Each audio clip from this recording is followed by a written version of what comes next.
talk about Detroit a little bit. You go to Detroit after New York, so what was that like? I know Comerica's kind of forgiving the pitchers, so do you enjoy pitching there? Like, was it a fun year? I know you made the playoffs with them too.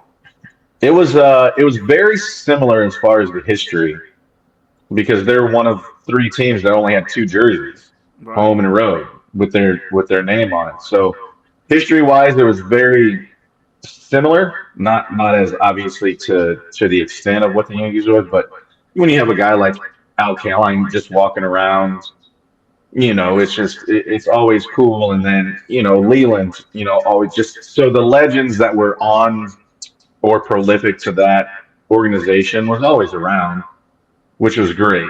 And so I think that was a really good part of it. Loved pitching there. It was awesome. The bullpens were great. They were inside, so when it was cold in those March and April days, it was always nice to be in the bunker. Um, yeah, it was just played some really, really, really good teams, a lot of really good talent. Uh, it was it was a fun place. It was different as old, and I loved the history of it to an extent. Um, it was a little bit longer of a drive to the field. I can tell you that, but it was fun teammates. Playing with Miggy was unbelievable. He was another methodical just character because you didn't know if he went 4 for 4, 0 for 4. He was still probably trying to give you a noogie or mess with you in some way, shape, or form. But he was just a big kid playing that was so fun to play with. He was great.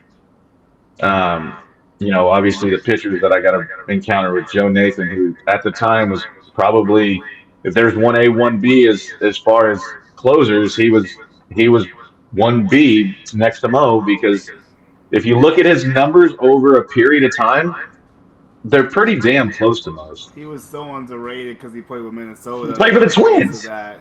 Yeah. Yeah, and every time it happened, every time he came in the counter with them, it was usually the Twins, and we were beating them. Yeah, no, he was very So good. I liked watching him pitch. I thought Nathan was yeah, he excellent. was he was great, great teammate. First dude I've ever, he was my catch partner. First dude I ever played catch with. I played catch long toss every Interesting. day. So I was like, well, I guess here we go. But just really, it was really cool. I loved, like, obviously when it got to football season too, having the football field right Oh there. All the yeah. sports were really like, I guess even the hockey, like hockey was big, and Yeah, hockey went out there. they counter loved each other a lot. Like, so it would be us at hockey games, and so that I loved that aspect of it. Um,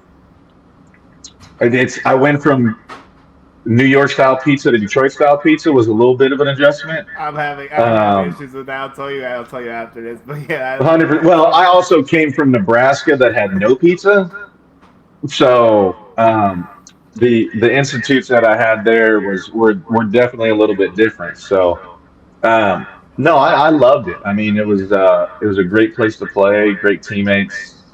Brad was awesome. He was fun to play for, and just really good teammates, and we definitely had some fun on that team for sure.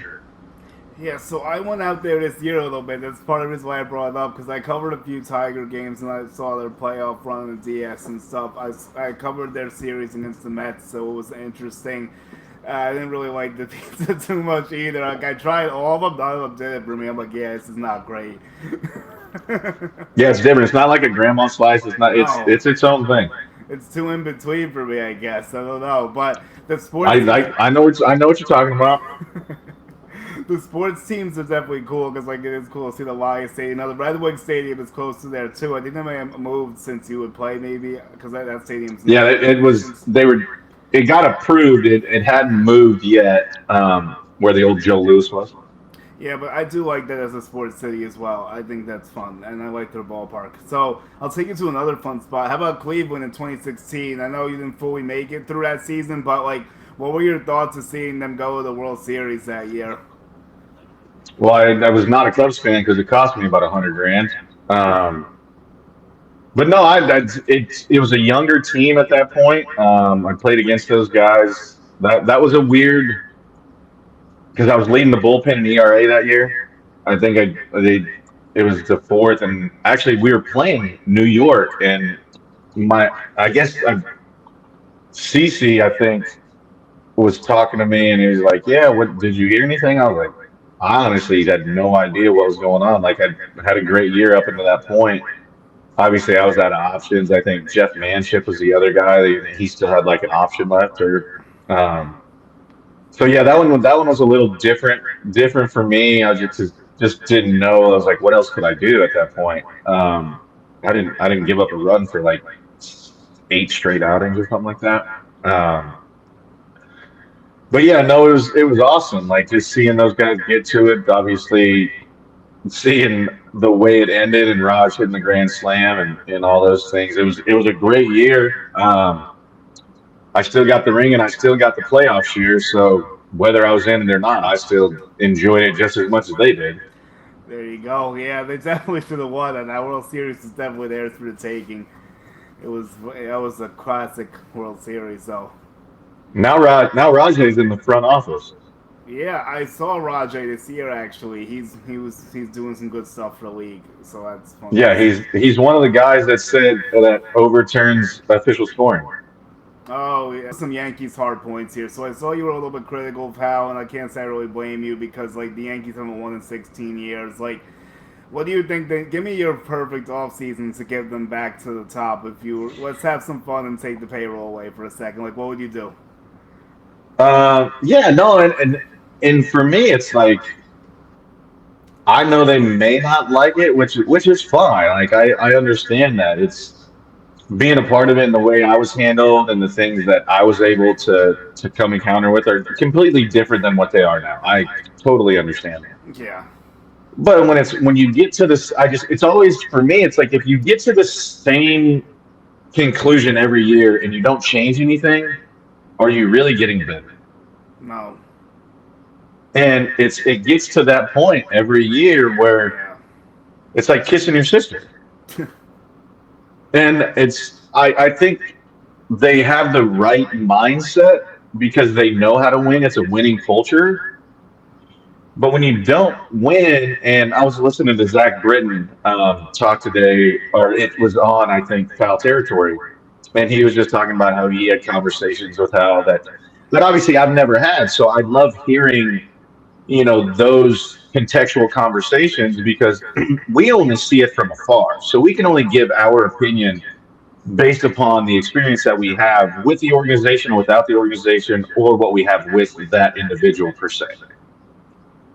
And so I love hearing that because that gives me a different perspective. It's the same thing of talking to everybody on social media. Is you guys may see it completely different than a way that I've never looked at it, and I appreciate that because I'm not right 90% of the time, and I understand that. But I may look at it different than you may look at it different. Where now it opens, I scratch my head a little bit. I'm like, damn, I didn't really even think about it from that viewpoint. And so that's why I love doing it, and that's why I like hearing it from guys that are in the game that actually dealt with him. And he was talking about when he was going through Tommy John, and Hal wants to grow the game and he wants the Yankees to make money and all this other. Which he can say whatever he wants and about money, this, that, or another thing. It's it's hard for people to hear that and not get pissed because it's like you're worth X amount of dollars, your team. But there's so much that goes into owning a team. Like I get where he's coming from, but a lot of people don't want to hear it because you haven't won and you're saying that you're losing money. You think somebody that's grinding, making 50 grand a year wants to hear that? No, they're not. And so that's I think where more people are coming from, not like saying like you're full of BS, like you're not this, that, and that. No, it's just like, what are you complaining about? You haven't given us a World Series in 16 years. We get to that point every year, but we can't get over the hump.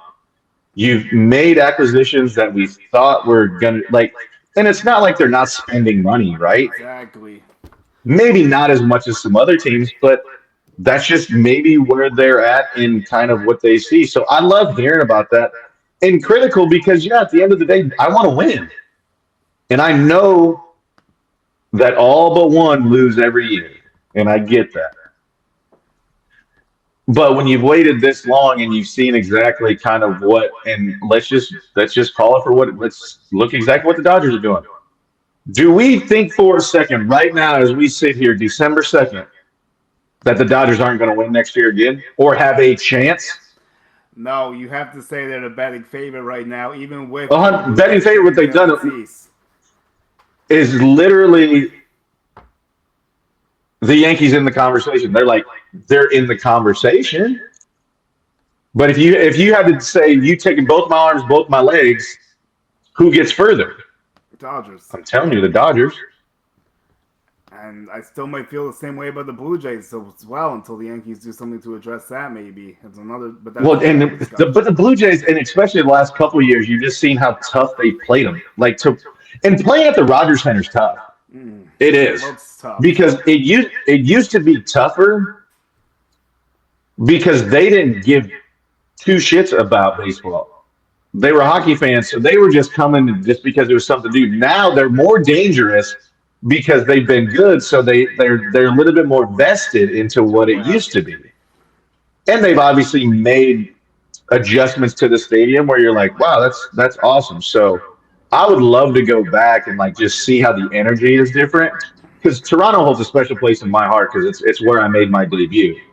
That's right. I know you So told me it's that last always time always about it. something I'll look at. So yeah, it's just I think that's where I think the criticalness comes from is just it feels like sometimes happy with just getting there. And I know that may not be the case whatsoever. Yeah, it seems that way. I understand why it could look that way because like we're kind of bashing our heads against walls here because it's been how many years of playoff eliminations if you take away 2023? You're going back to 18, 19, 20 kind of not legit but still happened, 22, 21 wild card, 22, 24, 25. So it's like 7 of the last 8 years have all ended in some form of playoff elimination. Yeah, and I mean, you go back to trash cans and what have you, and it's like, okay, that was the one, but then if you, I guess, kind of just avoid that one and look at all, you're just like, well, yeah, it has been kind of, I guess, it's always disappointing when you don't win. Like, Uh-huh. everybody always used Derek as the example, right? If we don't win a World Series, it's a It's a failed failure, year. yeah. Which, but that was the mentality that they had. Yeah. That may not be necessarily the mentality that they have now. They And there's pretend it nothing is, but it might not be. They want to say it still is, but I'm not sure if I'm fully right. convinced it's the same way anymore, fully. And Like, that's just Judge will still that. say it, obviously, but that doesn't mean, like, it's the whole organizational philosophy of when they're making these moves. Are they thinking that way anymore? Like, I don't know. Yeah, and Judge is never going to go off script. That's not what they do with that label. Like, and good for him. He understands. And hell, he's getting better every year as it goes. Yeah, he's So incredible. you can't look at him from that perspective and be like, well, he had a terrible postseason. Well, yeah, didn't A Rod have a terrible postseason, but had one good postseason and wins the World Series, and nobody talks about it, right? You're 100% correct. I don't know if you've heard anything, like, what you think the offseason might look like, or if there's any winter splashes coming again. I think it's probably more likely from what I hear that Bellinger will be back more so than Tucker. Mm-hmm. Um, which I don't. I think if you'd ask everybody, you wouldn't be mad about that. Yes. Um, I think maybe the years could probably hinder some of those super positive if this is okay. I just for me what I think a lot of people don't talk about and they have a little bit. I just think his flexibility on the defensive side of the ball Yeah. allows that lineup to be extended in more ways than one. Not only with his bat, but I'm saying with his glove, how that can extend the lineup to put him at first to see if there's, maybe guys break out in the outfield and now you got to do some things. And do I think they'll try and make a decent go at somebody that's unexpected? I think so, but it's going to be what are they willing to give up? Are they going to be willing to give up a big league ready guy now? Or is it going to be like, hey, we're okay to give up a Dominguez and a Jones to get some like are they I would be interested to see kind of the play that they have of who would they be willing like and I know there's been scuttlebutt and mentions of certain guys, but it would be interesting to see who is like off limits or who's like, oh, we'll listen. Like I mean, I, the scuttlebutt of hey, we would be entertained of getting rid of Rodon's contract. I don't. Do Yeah, you entertain the fact, or I don't know.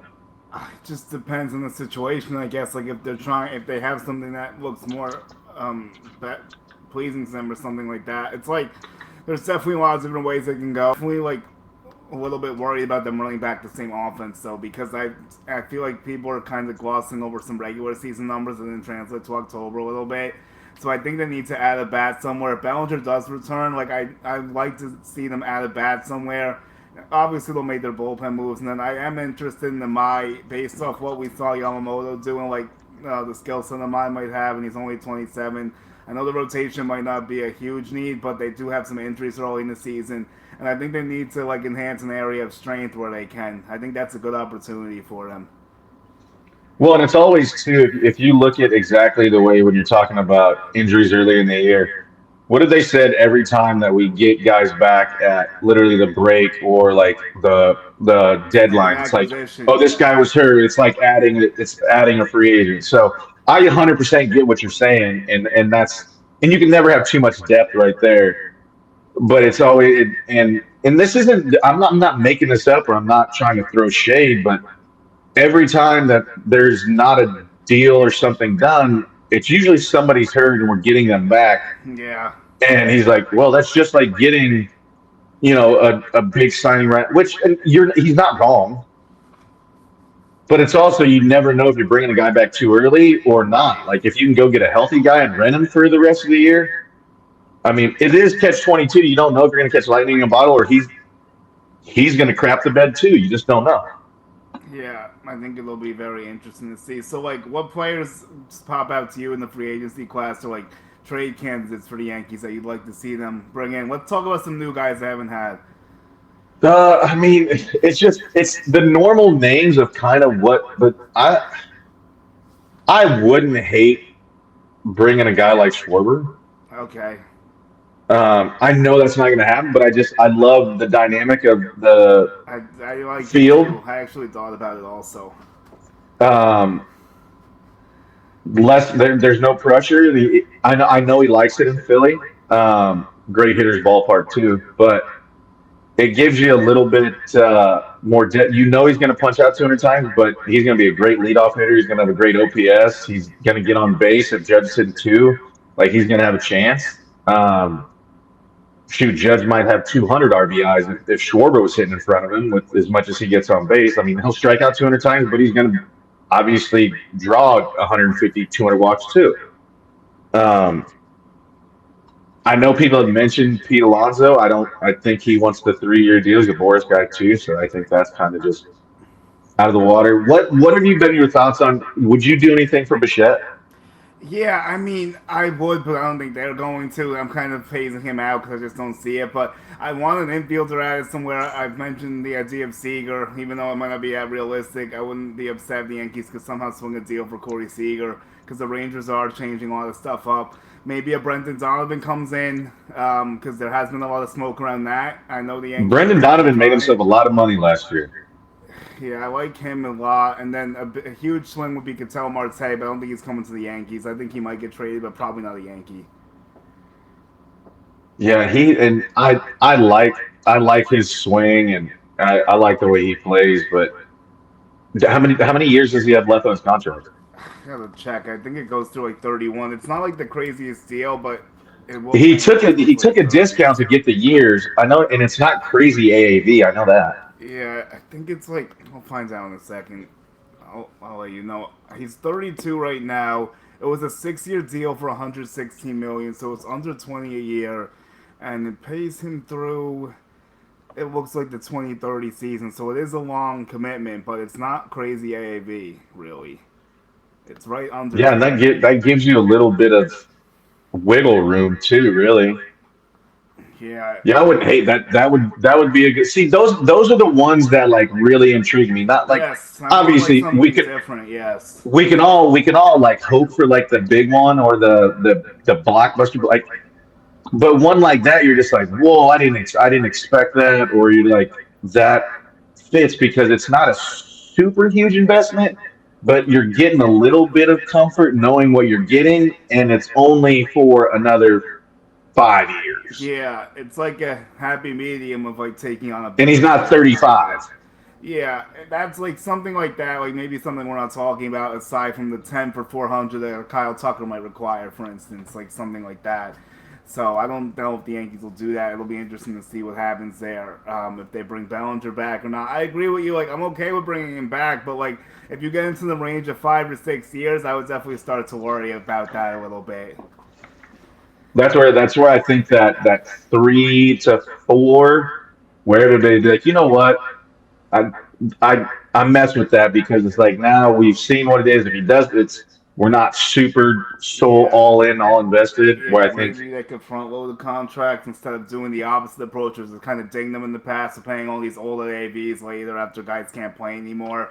Maybe they should stop which, doing and there's that. always there's always the Boris effect of this too. So you're just Yes, kind that of makes like, it tough. it's always one of these where you're like, is it gonna get done? Or there's sometimes you've seen him surprise it where it's like, hey, I want to come here, and he gets it done when you don't expect it. So Yeah. we've seen it not as much usually when it comes to Boris guys, but we've seen it before. Yeah, Bellinger does seem to want to stay with the Yankees. It has been put on record, apparently. So, how much does that matter to him and Scott if someone's offering more money? I don't know yet. I guess that's what we'll find out in Orlando, maybe. Or if not, probably relatively soon. So, I'll ask you one final question. This might be interesting. I'll kind of take you back in time here. Let's say there's a kid that's working right now in high school or college trying to make it, he doesn't see the light. Like, what advice would you give to someone trying to grind and realize their major league dream? Oh man. Well, first of all, it's pretty easy to say because I do this with my own son. My son's a sophomore in college, Okay. and first you gotta have fun. You've got to be a kid. You've got to understand when your time is to have fun and to do that, because if you make it a job right now, you're gonna get burnt out. I mean, that's just the way it is. You're seeing a lot of these kids now that just don't take time off. They don't get to enjoy being a kid, and then next thing you know, they're without mom and dad, and they're like, "Damn, I'm homesick." And so I think first and foremost is enjoy the time that you have, and if you're committed to it, there's sacrifice to be made. Time and a place for it all. Something I wasn't really good at young in my career. Um, but to truly genuinely enjoy it and have that dream, there's going to be sacrifice, but it's also too like every step of the way I would always remind them, be thankful and be grateful. Like, don't just be so caught up in the moment where it's just like, I have to work harder, I have to work harder. Like, take a step back every once in a while and be like, you know what, I've worked my tail off to get to this point. Okay, now what's my next goal? What's my next goal? Not just to where now you're looking back and it's like, shit, I'm 3 years into my career, and I did I really enjoy it, or did I it was just happening so fast that I didn't get that opportunity. Not to say that we don't enjoy it and embrace it, but to where you really truly capitalize on the fact of the opportunity that you're getting. And I'm not saying you're going to get there, but if you get a chance to play in college, it's like, hey, go with your teammates out to dinner, go to your teammates to a basketball game, to a baseball game, to a football game. Like, enjoy the experience of what life is, because life goes by super fast, and just enjoy every step of the way, and don't get so caught up in, I have to do this, I have to do this. Is take a step back, and that's in any way of life, any journey that you're trying to do. It's like, you put in time and effort to do these things. Take time and effort for yourself. Don't be so like busy and whatever, because everybody's like, you gotta do this, you gotta do this. And yes, 100%, you gotta make sacrifices, but also to understand the sacrifice and be like, is it really worth it? Sometimes you have to take a step back and be like, man, I did do this, and it is a sacrifice. And you know what? I'm going to continue to work because of how great this feels. And I think it's just the recognition of self first and foremost, and the recognition that work does pay off. And if you want to get to it, there's only one person that's going to stop you, and you look at them every day. It's not anybody else's fault, but it's also on you to take accountability for good and bad. And it's like, don't always focus on the negative when you can always work better. Look at the things you did great to put you in that position, because you're in that position and you failed because you did work your tail off, but you just failed in that instance. So then you take accountability, but also you take recognition of the fact that you put yourself in that position along with other people that helped you. And how do you keep getting better? I think that's really sound advice. I appreciate hearing that as well. So, we'll tell everyone where they can find you out, what you got going on with Job on the Mouth, and what your all season's looking like. Yeah, off season is just kind of, we're coming to a close. My son starts here soon, so we're gonna get to the family time before he takes off and gets busy, and then I'm obviously on Twitter, X, whatever you call it these days. I have a great time on there. If you guys come and join me, you'll see that I do. Java underscore 44. And then yeah, just job in the mouth. We get to talk about pretty much everything, have a good time, and that's on every platform. Just getting ready for these winter meetings and stuff to go down. It's always exciting when you wake up and there's some stuff going down. So it's that time of year. Yeah, I really appreciate you coming on too. I'll do my plugs quick and then we'll get going. So my X or Twitter, I'm on the same boat as you. It's Julian Gallardi one. I still call it Twitter, but it's X now. Instagram's Julian Gallardi 11. TikTok is my name, Julian Gallardi. You can subscribe to me on YouTube. You can check us out at World Baseball Network. Another platform I'm working on is Latino Sports. So shout out to Nathan for setting this up. Thank you, Nathan. And Java, thanks for giving me a solid hour. Got a lot of good work in. We tied up a lot of loose ends from part one.